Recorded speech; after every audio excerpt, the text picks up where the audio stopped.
I am Rabbi Nathan Davidovich, speaking to you on behalf of webyeshiva.org, speaking to you from Efrat, Israel.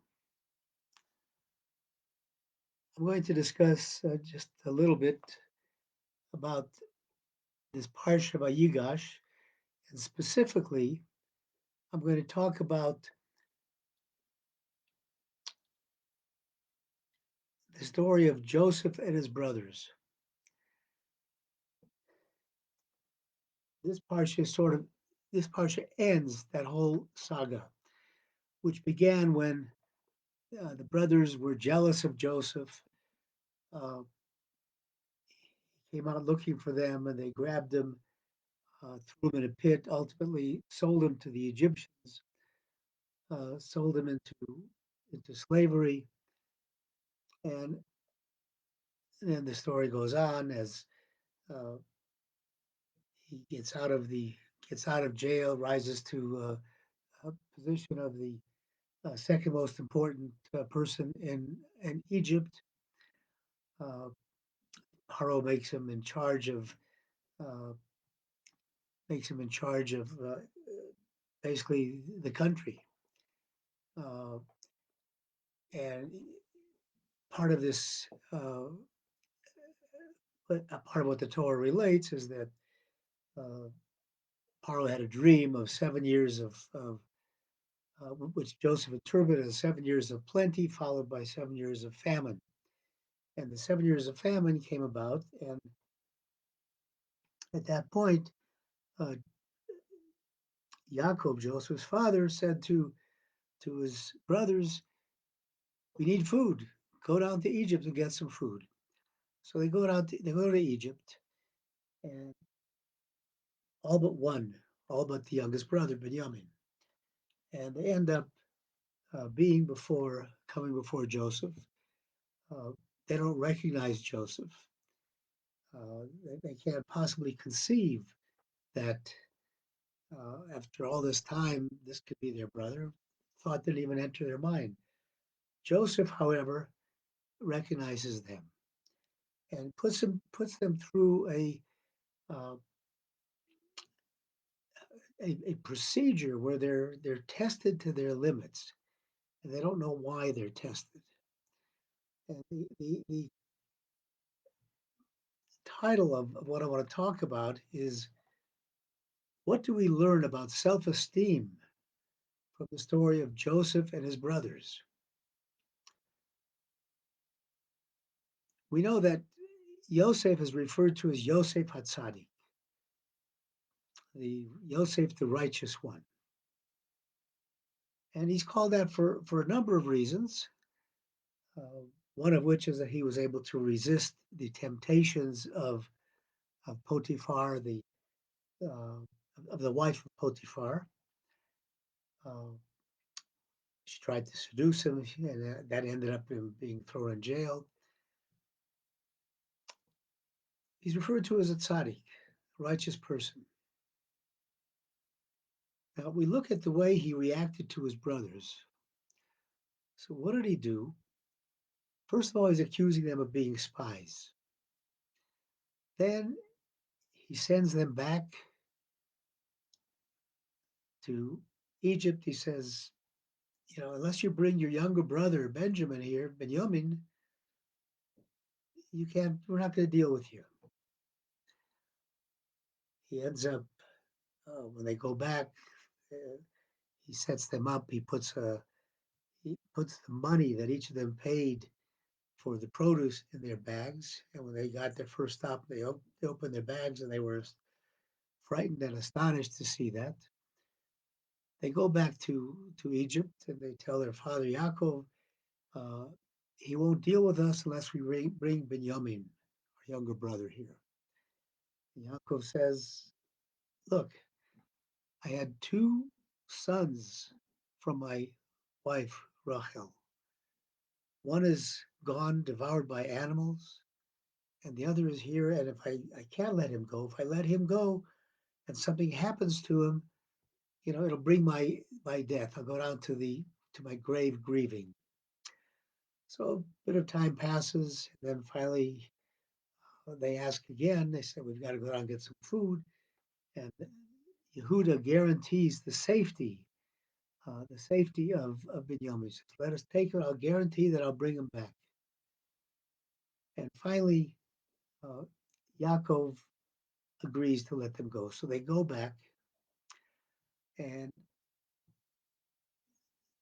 they're all seated before Paro.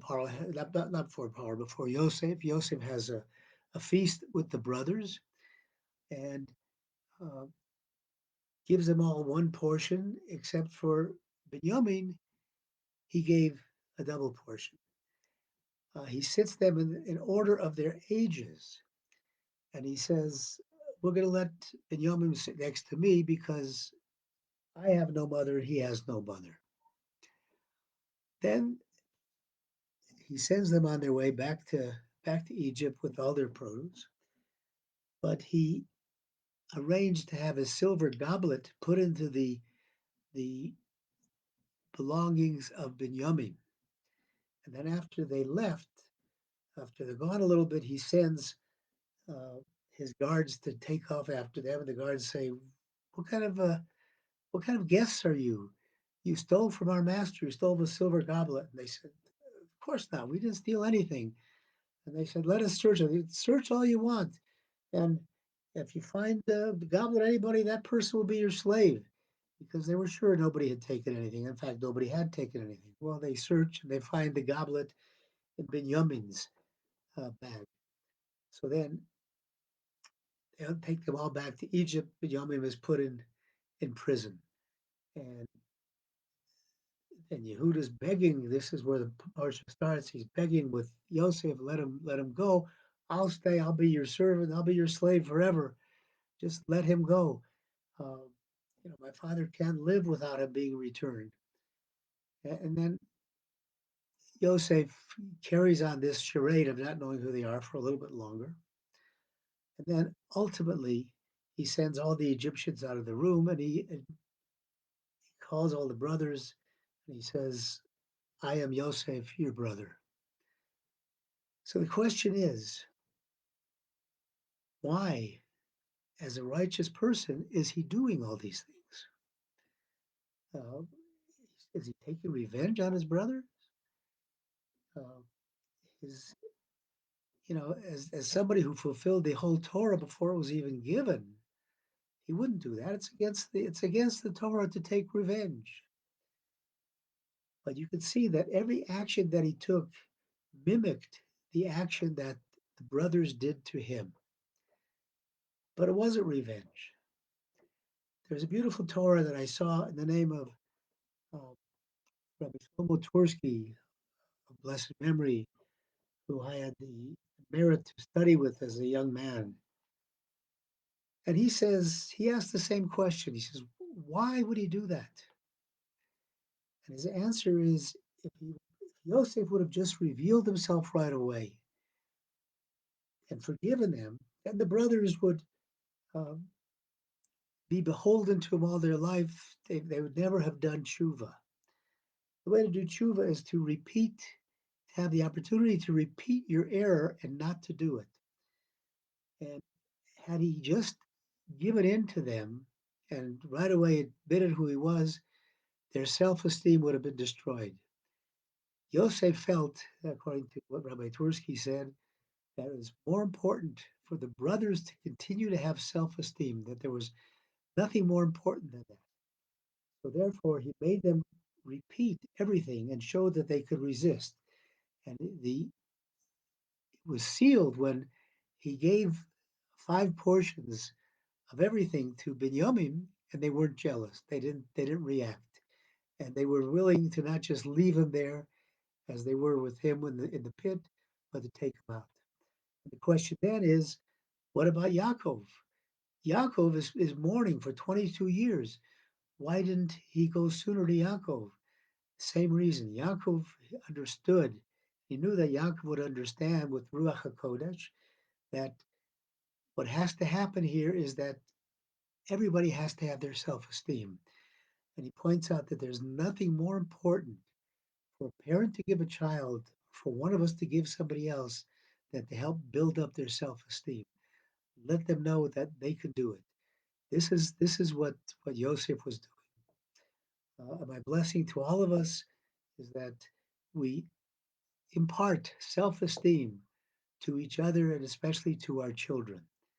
Let them understand that they have the ability to do whatever they want to do. God will help them do it. I thank you for listening on behalf of the webyeshiva.org, and I wish everybody a Shabbat Shalom, and we'll talk to you next week, God willing.